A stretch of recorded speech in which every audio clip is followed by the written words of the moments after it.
Hello po, kumusta po kayo? Meron lang po akong ikikwento sa inyo. Yung isang kasamahan namin sa church, anak niya, 11 years old lang po. Nangyari ito sa Hingoog City. Natulog lang po siya at hindi na po gumising. Siya po ay si Aliana Patrice Lagunda Flores. Gusto ko lang pong ibahagi na tulad ng ikinuwento ko sa inyo dun sa nakaraang video ko, na talagang ang pagising natin sa umaga ay blessings talaga yan, na dapat po nating pasalamatan talaga sa Panginoon. Kaya nalungkot din po kami, mga member sa church. Nalungkot po kami nung malaman namin nangyari dun sa bata. Wala po tayong magagawa sa bagay na yun. Ang iniisip ko po, parang gawa na rin po siguro yun ng lumikha ang Panginoon. Sa murang edad niya, siya po ay kinuha upang magpatuloy na lang siguro ang buhay niya sa langit at hindi na magkasala pa dito sa lupa. Mga member din po ng church ang magulang niya. Ayun po,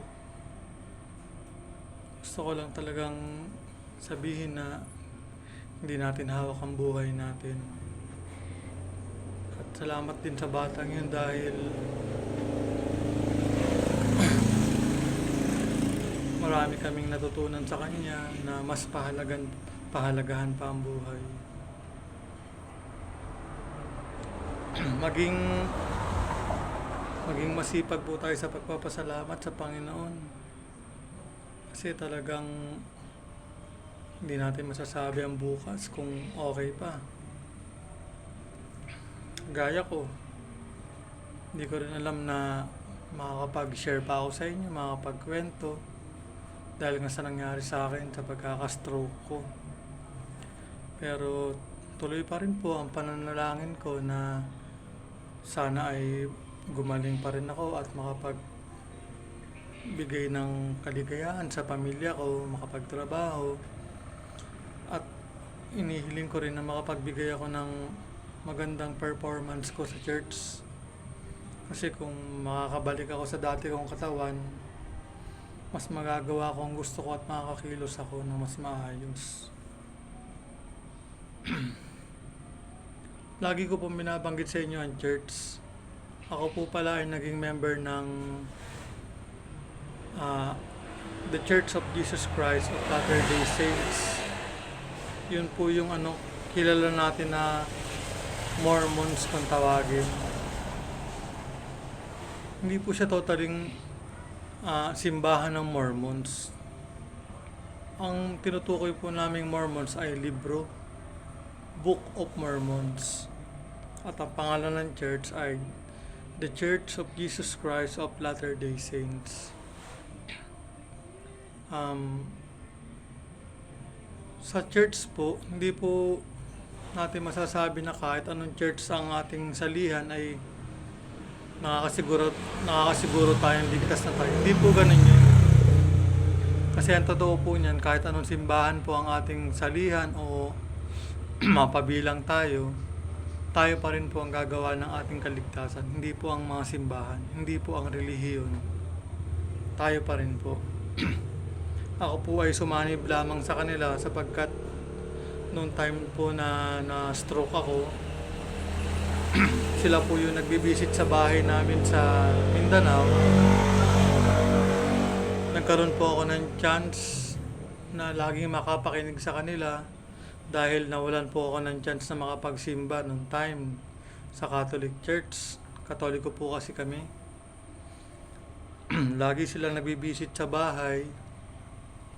Ayun, mas nakapakinig ako ng mas maayos. Nakarinig ako ng mga paliwanag nila na hindi ko nagagawa nung time na okay pa yung katawan ko. Dahil aaminin ko po sa inyo, hindi po ako masyado nagsisimba noon, nung okay pa ako. Makakapagsimba lang ako kapag birthday ng anak ko, birthday ko, may mga okasyon sa amin. Hindi ko rin po para pagsisihan o imalitin nyo ako na sumanib ako sa ibang religion. Tulad nga po ng sinabi ko, wala pong religion na makakapagligtas sa kaluluwa natin. Kahit anong religion pong pasukin natin, okay lang po. Basta ang importante po doon, yung paniniwala po natin sa Kanya. Gaya ko po, nung time po na ako yung nasa Catholic, naniniwala po ako sa Diyos. Ang Diyos na sinasamba ko po dito sa bagong religion ko at ang Diyos ko sa Catholic, isa lang po. Talagang mas nabigyan ko lang po ng time at napamahal po ako sa religion ko ngayon sapagkat noong time po na ako po ay na-stroke, sila po yung may time na pumunta po talaga sa bahay. At hindi ko rin po para sabihin na gumaganti lang po ako sa kabutihan nila kaya ako sumanib sa kanila. Hindi po ganun. Nagpabaptize po ako sa kanila, kami ng asawa ko, dahil ito po totoo, naramdaman ko po talaga yung presence ng Panginoon.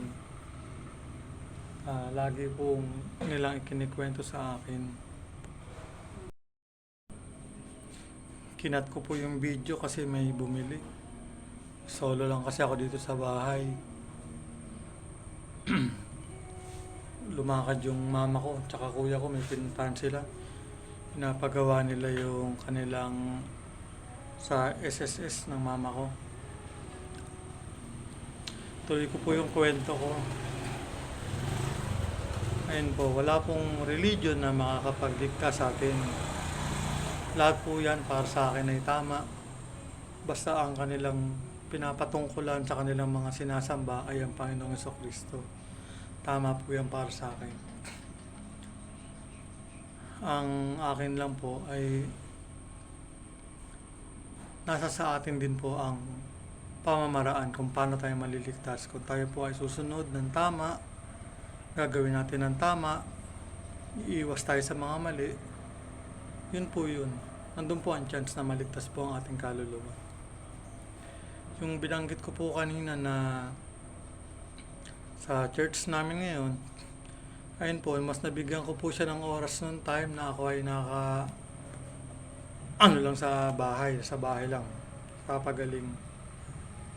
Mas nakapagbaliwanag po sila sa akin ng mas maayos compare po sa simbahan po natin sa Catholic na talagang lahat po tayo nakikinig lamang sa sinasabi ng pari. Basta wag po kayo maano sa akin sa religion. Wala po akong kinalaman nito. Sinasabi ko lang po yung pinagkaiba. Na yun sa mga sisters naman na nagbibisit sa bahay, mas nakakapagkwentuhan po kami, nakakapag-share din ako ng gusto kong itanong sa kanila, ganun po. Kumpara po sa simbahan po natin sa Katoliko na hindi po tayo nagkakaroon ng chance na makapagtanong po sa pari. Nakikinig lang po tayo ng nakikinig. Yan lang po. Panatilihin po natin na tayo ay nasa maayos lamang po na kaisipan. Huwag po tayong gagawa ng masama. Mahirap magsalita, no? Kasi talagang ako po ay mabisyong tao, no?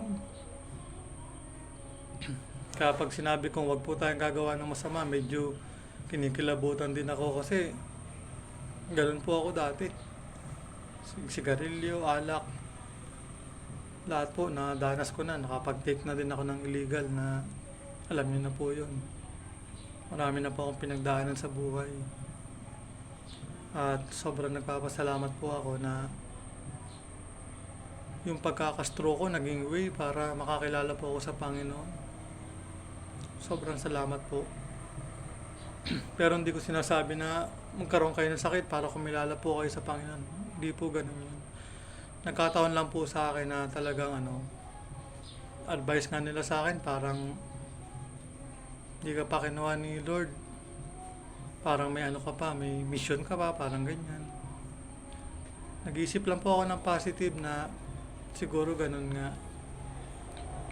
Tsaka baka naawa sa akin ng Panginoon dahil alam po niya maliliit pa yung mga anak ko. Kahit wala po akong trabaho ngayon, masasabi ko na may silbi pa naman ako kahit papaano. Nakapag-alaga ako ng bata, nakakapagbantay ng tindahan namin. Hindi ko lang magawa yung mga dati ko nagagawa talaga na kompleto yung kilos ko na kahit makapagtrabaho sa labas. Ngayon po talagang pigil na pigil ang kilos ko. Hindi ako masyado nagpapagod. Basta sa awa po ng Diyos, kung makaka-recover po ako ng fully recovered, babalik po ako sa pagtatrabaho ko. At nangako rin ako sa Panginoon na hindi ko na talaga babalikan ng bisyo. Bisyo po talaga ang pinakakalaban ng tao. Sa ang pinaka main point lang ng sinasabi ko po, mahalin po natin ang ating sarili, pangalagaan natin ang ating katawan. Dahil ang katawan po natin ay templo ng Panginoon. Meron akong tattoo. Kung nalaman ko lang po ito noon, di ko na po ito pinagawa. Dahil nga, ang sabi nga nila, ang katawan natin ay templo ng Panginoon. So kung templo ng Panginoon ang ating katawan, hindi po natin ito para dungisan, dumihan ng ganyan. Yun lamang po, at sana wag magbago ang inyong pagtingin sa akin, sa pagkakilala sa akin. Sana po ay kahit papano ay natutuwa pa rin kayo kahit papano sa akin. At masaya rin po ako na makapag-share po sa inyo ng mga ganitong bagay na never ko pong ginawa noon. Ayun po, mahal po tayo ng Panginoong Jesucristo, anak niya po tayong lahat. Lahat po tayo, wag tayong maiyan lumapit sa Kanya kung may problema po tayo. Yung mga bagay na parang pakaramdam natin, down na tayo, wala na tayong pag-asa, lapit po kayo sa Kanya. Kasi ang pinaka-point ko po, hanggang sa pinakahuling buhay natin, pinakahuling hininga natin, kung ang puso po natin ay nasa Kanya, ligtas po ang kaluluwa natin. Kesa hanggang sa huling sandali, naging matigas ang puso nyo, hindi talaga kayo lumapit sa Kanya. Wala pong halong pananakot. Kaya talaga pong hindi kayo para mapalangit pagka po ganyan. Sana po nakatulong ako sa inyo. Thank you so much po. Ingat po tayo palagi.